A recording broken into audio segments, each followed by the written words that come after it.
Everybody, welcome to our morning moment this morning. Scott, I'm so glad you're here with me. A couple days ago, you might have seen Troy out here in the water. I was filming. Now he's filming while I'm out on the water. And he talked about waiting for the set. And in life, to wait, to not be anxious about anything, but present your request to God.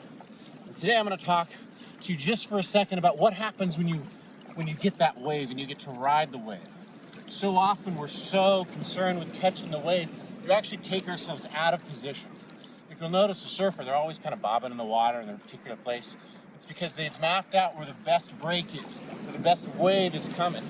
And from there, they ride it in. They wait for the wave, but when the wave comes, they ride it. And so the invitation I think that we see in that analogy is that as it comes to life, first we gotta wait, but when it's time to go, to ride the wave.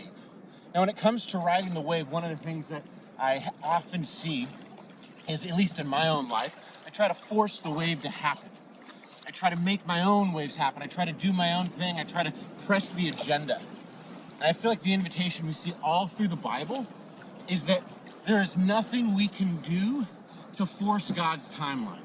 Rather, it is on God's timing that things happen. It is in God's timing that everything happens. We see in Ecclesiastes, he says there's a time for everything. There's a time for mourning, a time for rejoicing, a time for sadness, a time for happiness. There's a time to ride the wave and there's a time to wait. And so the invitation I have for you is to not try to manufacture your own wave, because at the end of the day, you're not going to go anywhere. Rather, when you wait for the Lord, He'll renew your strength. When you wait on God, He will eventually put you in a position right where He wants you. And so may you feel freed from always trying to do your own thing, to create your own wave. And may you embrace the reality of what God is doing in this life. And when He sends a wave, be ready for it. Don't be out of position because you try to do your own thing. Be ready for the embrace that God has for you, because it's an incredible journey.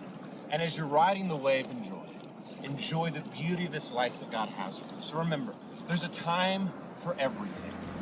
Know what season of life you're in. Know what the Lord is doing. Don't be so anxious to try to jump in on something that's not yet meant for you.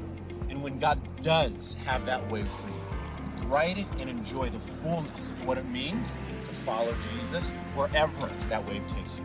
Have a great day. Talk to you soon.